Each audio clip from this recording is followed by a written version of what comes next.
వీటెన్ news కి స్వాగతం. Bulletin ముందుగా హెడ్లైన్స్ చూద్దాం. తెలంగాణ భవన్లో బీఆర్ఎస్ నేతల ప్రెస్ మీట్.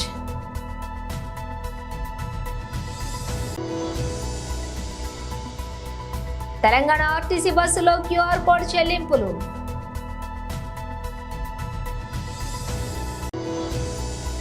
జేపీ నడ్డా న్యూఢిల్లీలో MOHFW యొక్క 100 రోజులు మరియు విజయాలపై విలేకరుల సమావేశం. తెలంగాణ భవన్లో బీఆర్ఎస్ నేతల ప్రెస్ మీట్ ప్రత్యక్ష ప్రసారం. ఇక డీటెయిల్స్ చూస్తే ప్రత్యక్ష ప్రసారంలో తెలంగాణ భవన్లోని ప్రెస్ మీట్ బీఆర్ఎస్ నేతల ప్రెస్ మీట్ నిర్వహించారు. లక్షల ఎకరాలలో ఈరోజు పంటలు ఎండిపోయే దుస్థితి ఈ తెలంగాణలో వచ్చింది. వరదల మూలాన తెగిపోయిన కట్టల ప్రవాహం వల్ల ట్రాన్స్ఫార్మర్లు, విద్యుత్ స్తంభాలు తెగిపోవటం, కూలిపోవటంతో వాటిని పునరుద్ధరించకపోవటం మూలాన తెగిపోయిన ట్రాన్స్ఫార్మర్లను కానీ కరెంటు స్తంభాలను కానీ మళ్ళీ తిరిగి ఆ ప్లేస్లో పునరుద్ధరించకపోవటం మూలాన ఈరోజు విద్యుత్ లేక వేసుకున్న పంటలు ఇంతో అంతో బోర్ల కిందనో బావుల కిందనో పండించుకునే సామాన్య రైతులు కూడా నష్టపోయే పరిస్థితి ఈ తెలంగాణ ప్రభుత్వంలో, కాంగ్రెస్ ప్రభుత్వంలో పుడుతుంది. 20 రోజుల నుంచి రైతులు రోడ్ల మీదకి ఎక్కి వేసుకున్న మా నాట్లని పెట్టిన పెట్టుబడిని రక్షించడానికి ప్రభుత్వం చర్యలు తీసుకోవాలని చెప్పేసి ప్రజాప్రతినిధులకి విజ్ఞప్తులు చేసిన, అధికారులకి విన్నపాలు సమర్పించిన, ఇంతవరకు దున్నపోతు మీద వర్షం కురిసినట్టుంది తప్ప ఈ కాంగ్రెస్ నుంచి కనీసం ప్రజల్ని పట్టించుకునే పరిస్థితి లేదు. ఈరోజు మా కోదాడ నియోజకవర్గంలో ఆడ నుంచి ప్రాతినిధ్యం వహించే నీటిపారుదల శాఖ మంత్రి ఉత్తమ్ కుమార్ రెడ్డి ఈ తెలంగాణ రాష్ట్రానికి నీటి పారుదల శాఖ మంత్రిగా బాధ్యతలు స్వీకరిస్తున్నాడు. తెగిపోయిన కాలువకి టెండర్ల పేరు మీద కాలయాపన చేసి 14-15 రోజులైనా కనీసం రిపేర్లు చేపించకపోవటం మూలాన ఈరోజు వేలాది ఎకరాలు మా నియోజకవర్గంతో పాటు ఆయన సొంత నియోజకవర్గం హుజూర్నగర్లో కూడా ఎండిపోయే దుస్థితి వచ్చింది. ఈరోజు మున్నేరు కింద ఖమ్మం నిర్వాసితులు ఎవరైతే ఉన్నారో వాళ్ళకి ఇల్లు కట్టియకపోతే మన గుండెపోటుతోని ఒక కార్మికుడు చచ్చిపోయిన ఉదంతం నిన్నగాక మొన్న చూసింది. ఈరోజు వైద్యాన్ని గాలి కొదిలేసారు, విద్యని గాలి కొదిలేసారు.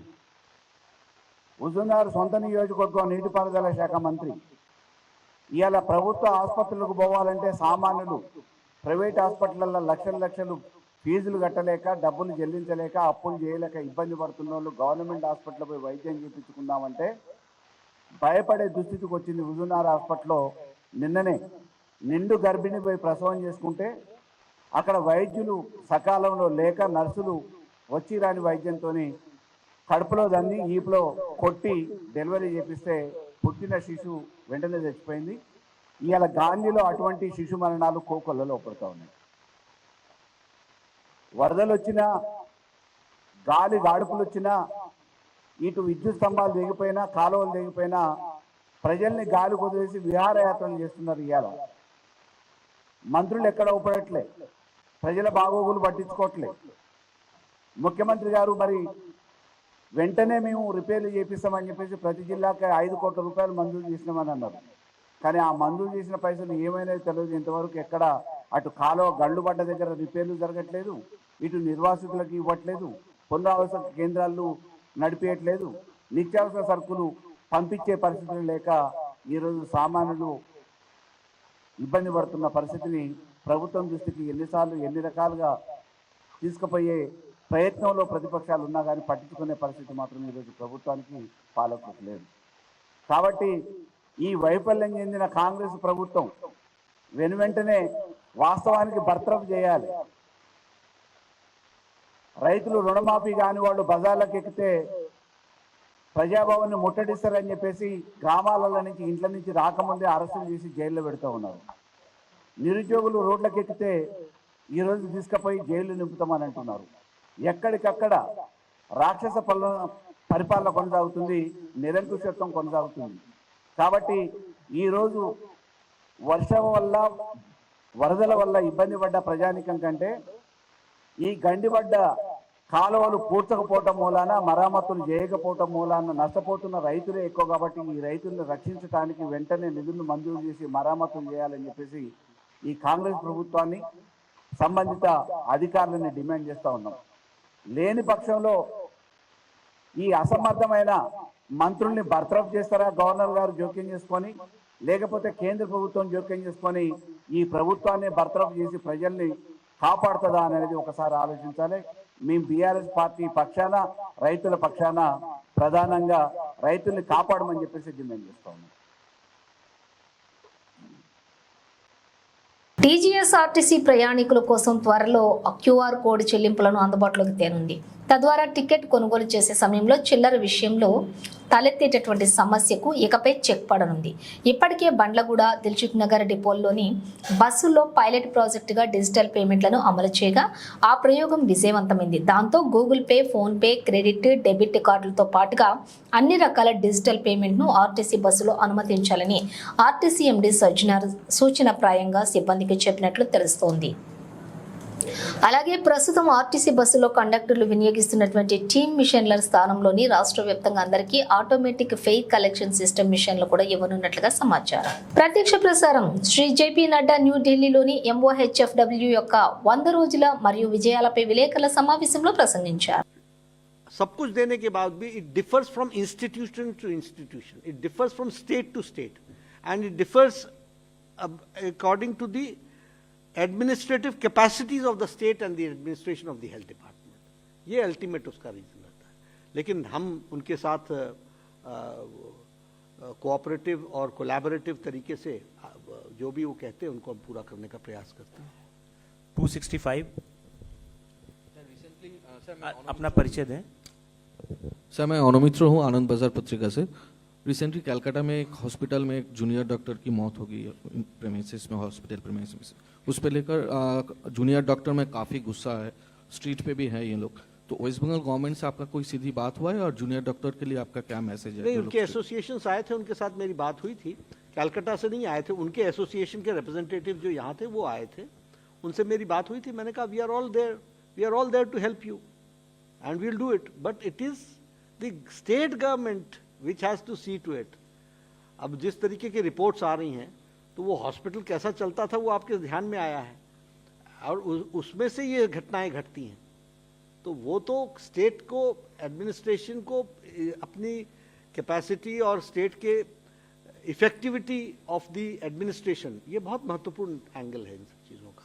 But we sympathise with the doctors, we stand by the doctors, and we respect their sentiments, and in government institutions we are taking care of it.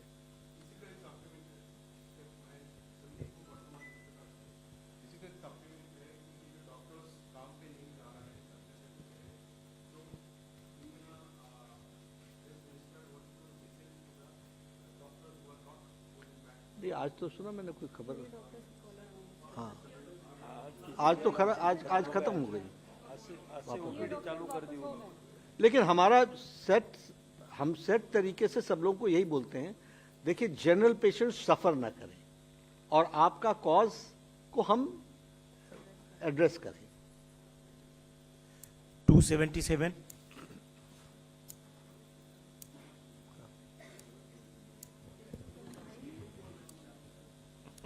ठीक है, आप पूछ लीजिए. सबसे पहले सर, दैनिक भास्कर से हूं मैं, मुकेश कौशिक सर. 2 साल पहले आपकी सरकार ने वादा किया था कि जो प्राइवेट मेडिकल कॉलेज की 50% सीट्स होंगी उनकी फीस सरकारी मेडिकल कॉलेज के बराबर कर दी जाएगी. उसका क्या हुआ? हमने, मैं चेक करूंगा, पर मुझे ऐसा कोई वायदा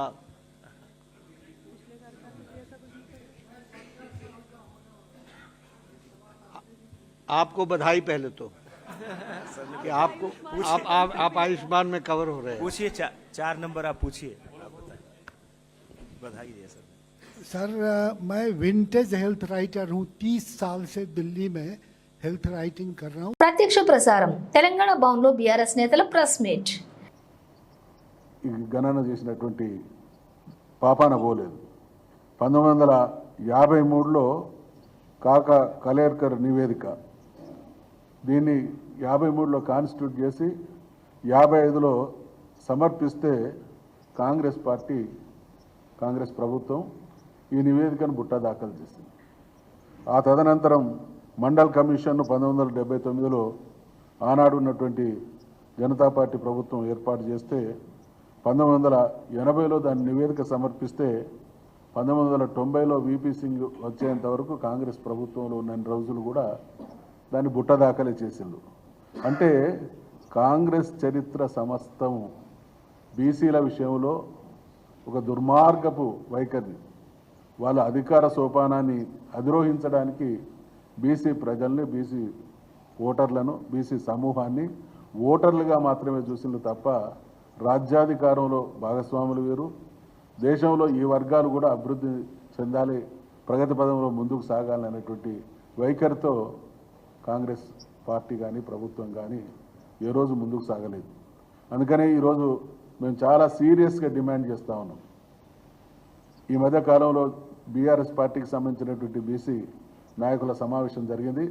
గౌరవనీయులు కేటీ రామారావు గారు కూడా ఆ సమావేశానికి హాజరై ఆ తదనంతరం చెప్పిండు, ఖచ్చితంగా కామారెడ్డి డిక్లరేషన్లో బీసీలకు కాంగ్రెస్ పార్టీ ఇచ్చినటువంటి హామీలన్నీ అమలు చేసేంత వరకు బీఆర్ఎస్ పార్టీ బీసీల పక్షాన ప్రభుత్వాన్ని నిలదీస్తుంది, వాళ్ళ తరఫున ఉద్యమం కొనసాగిస్తుంది ఉంటుంది అనేటువంటి విషయాన్ని తెలియజేయడం జరిగింది. కాబట్టి ఇవాళ బీసీ నాయకులుగా మేము ఒక్కసారి మహేష్ కుమార్ గౌడ్ గారికి సూచన చేస్తూ ఉన్నాం, రేవంత్ రెడ్డి గారికి కూడా సూచన చేస్తూ ఉన్నాం, మాట తప్పకండి, మడిమ తిప్పకండి, బీసీల జీవితాలతో చెలగాట మాడకండి, బీసీలను ఓటర్లుగా మాత్రమే పరిగణించకండి. ఈ రాజ్యాధికారంలో కానీ ఈ వ్యవస్థలో ప్రతి విషయంలో బీసీలం మేము వాటాదారులం, హక్కుదారులం కాబట్టి మాకు న్యాయం చేయకుండా అన్యాయం చేసే ఏ చర్యకైనా మా నుండి ప్రతిఘటన ఉంటుంది అనేటువంటి హెచ్చరిక చేస్తూ ఉన్నాం.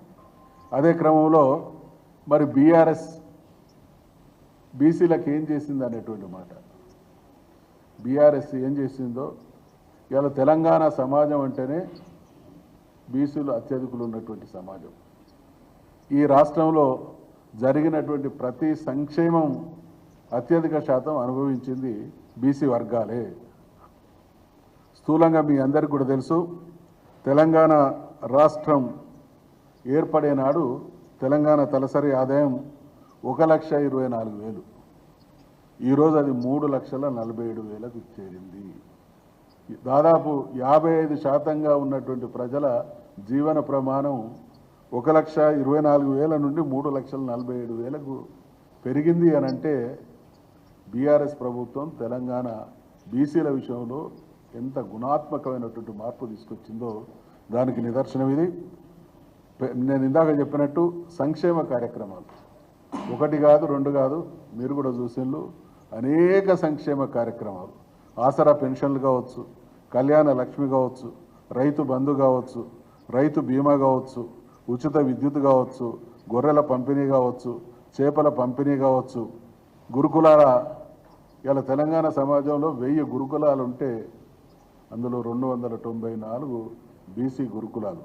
తెలంగాణ రాష్ట్రం ఏర్పడడానికి ముందు 17 మాత్రమే ఉంటే ఇవాళ ఎంత స్థాయిలో ఆ సంఖ్య పెరిగిందో. దీని ద్వారా మరి లక్షలాది మంది బీసీ బిడ్డలు అద్భుతమైనటువంటి విద్యకు నోచుకొని ఇవాళ చాలా గొప్ప స్థాయికి ఎదగడానికి బీఆర్ఎస్ ప్రభుత్వం, కేసీఆర్ గారి నాయకత్వమే నిదర్శనం. దానికి ఆ గొప్ప కృషి చేసినటువంటి నాయకుడు కేసీఆర్ అనేటువంటి విషయాన్ని ఈ సందర్భంగా మనం చేస్తూ ఉన్నాం. ఈ గురుకులాలతో పాటు 33 డిగ్రీ కాలేజీలు కూడా బీసీల విషయంలో స్థాపించింది. ఎక్కడైతే ఎడ్యుకేషన్కు పూజ్య నెహ్రూ గారు నాగార్జున సాగర్ను జాతికి అంకితం చేస్తున్నటువంటి క్రమంలో అన్నమాట, irrigation projects are the modern temples of India అంటారు.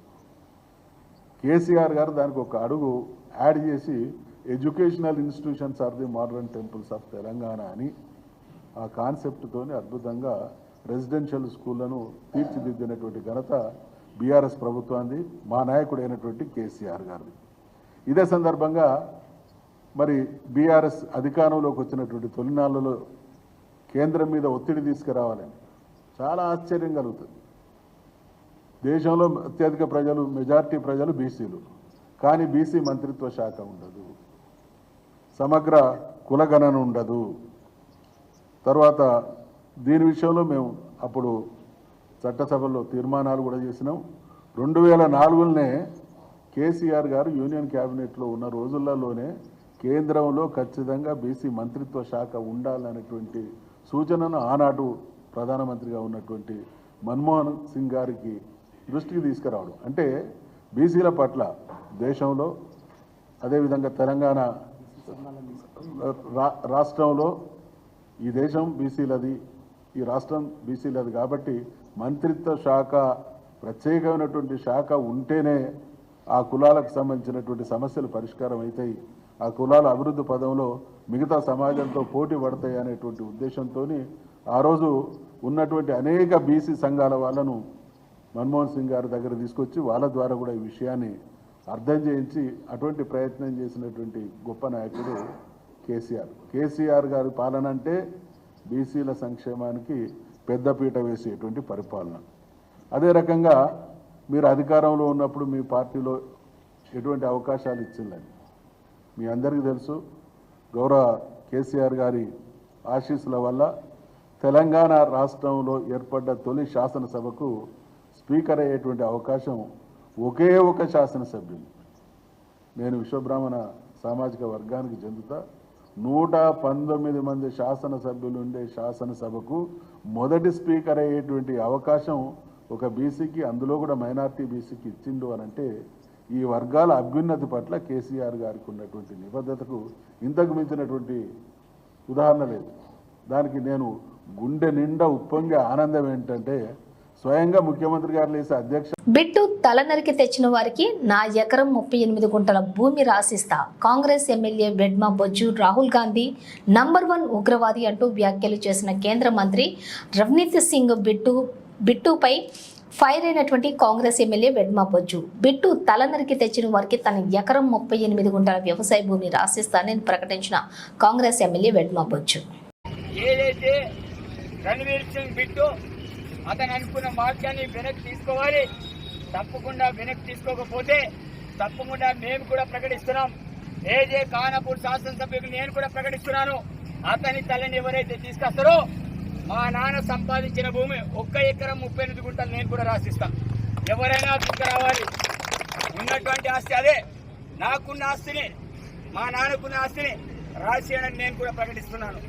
చెన్నైలోని ఎంఏ చిదంబరం స్టేడియంలో జరుగుతున్నటువంటి తొలి టెస్టులో భారత బౌలర్ల దెబ్బకు బంగ్లాదేశ్ విలవిలలాడుతోంది. 92 పరుగులకే కీలకమైన 7 వికెట్లు కోల్పోయింది. నిప్పులు జరిగే బంతులు విసిరిన భారత బౌలర్ల ముందు బంగ్లా బ్యాటర్ల వద్ద సమాధానమే లేకుండా పోయింది. మొదట్లో 40 పరుగులకే 5 వికెట్లు కోల్పోయి పేకల్లోతు కష్టాల్లో పడ్డ ఆ జట్టును షకీబుల్ హసన్, లిటన్ దాస్ ఆదుకునే ప్రయత్నం చేశారు. ఈ అధిద్వయం 51 పరుగుల భాగస్వామ్యం అందించింది. భారత బౌలర్లోని జస్ప్రీత్ బుమ్రా, ఆకాష్ దీప్, రవీంద్ర జడేజా చెరో 2 వికెట్లు పడగొట్టగా మహమ్మద్ సిరాజ్ 1 వికెట్ తీశాడు. ప్రస్తుతం బంగ్లాదేశ్ 35 ఓవర్లు ముగిసేసరికి 7 వికెట్లకు 110 పరుగులు చేసింది. క్రీజుల్లోని మొహమ్మద్ హసన్, మిర్జా, హసన్ మొహమ్మద్ ఉన్నారు. ఇంకా టీమిండియా కంటే కూడా బంగ్లా 266 పరుగులు వెనకబడి ఉంది. అంతకుముందు భారత్ తన తొలి ఇన్నింగ్స్ లో 376 పరుగులకు ఆల్అౌట్ అయిన విషయం తెలిసిందే. డిప్యూటీ సీఎంగా ప్రజాసేవలో బిజీగా ఉన్న పవన్ కళ్యాణ్ మరోవైపు తన సినిమాల చిత్రీకరణకు కూడా సమయాన్ని కేటాయించాలని నిర్ణయించుకున్నారు.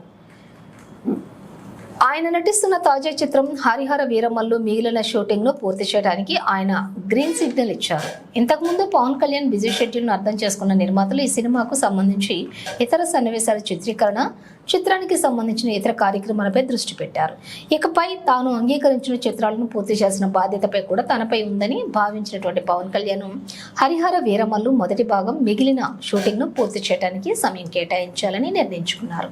నిర్మాతలు సమయం వృధా కాకుండా విజయవాడలో హాస్పిటల్లోనే వేసిన సెట్లో హరిహర వీరమల్లు షెడ్యూల్ను చేయాలని ప్లాన్ చేస్తున్నారు. సెప్టెంబర్ 23వ తేదీ నుంచి అక్కడ హరిహర వీరమల్లు కొత్త షెడ్యూల్ ప్రారంభం కానుంది. హాలీవుడ్ దిగ్గజ యాక్షన్ దర్శకుడు నిక్ సావేల్ ఆధ్వర్యంలోని భారీ యుద్ధ సన్నివేశం చిత్రీకరించబోతున్నామని నిర్మాతలు చెప్పారు. ఇంతకు ముందు నిక్ సావేల్ Braveheart, Gladiator, Bourne Identity, The Last Samurai, Resident Evil, Retribution వంటి పలు హాలీవుడ్ చిత్రాలకు పనిచేశారు. ఈ భారీ యుద్ధ సన్నివేశాలను 400 మంది సిబ్బందితో పాటు భారీ సంఖ్యలో జూనియర్ ఆర్టిస్టులు, సెటర్లతో, ఫైటర్లతోటి చిత్రీకరించనున్నారు. ఇక కృషి స్థానంలో దర్శకుడు జ్యోతికృష్ణ ఈ చిత్రం బ్యాలెన్స్ షూటింగ్ ను పూర్తి చేసే పనిలో ఉన్నారు.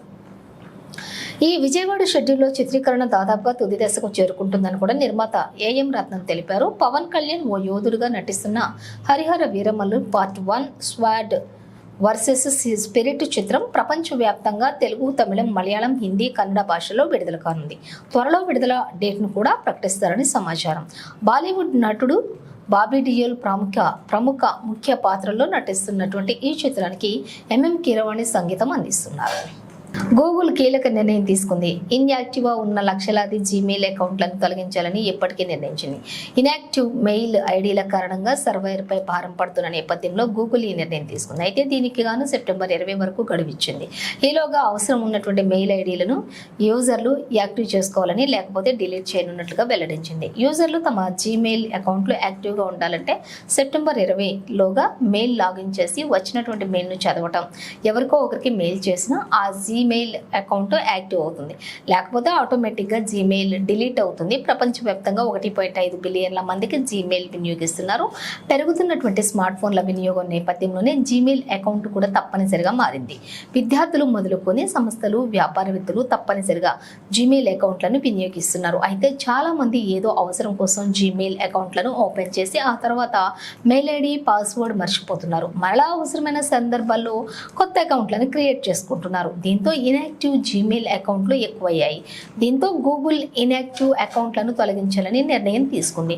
గూగుల్ తీసుకున్నటువంటి నిర్ణయంతో ఎన్ని వేల మంది తమ జీమెయిల్ అకౌంట్లను పునరుద్ధరించుకుంటారో, ఎన్ని మెయిల్ అకౌంట్లు మూసివేత, డిలీట్కు గురవుతాయో వేచి చూడాలి. బులెటిన్ ముగించే ముందు హెడ్లైన్స్ మరోసారి.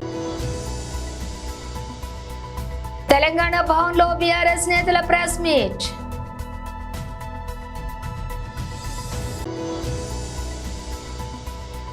తెలంగాణ ఆర్టీసీ బస్సులో క్యూఆర్ కోడ్ చెల్లింపులు.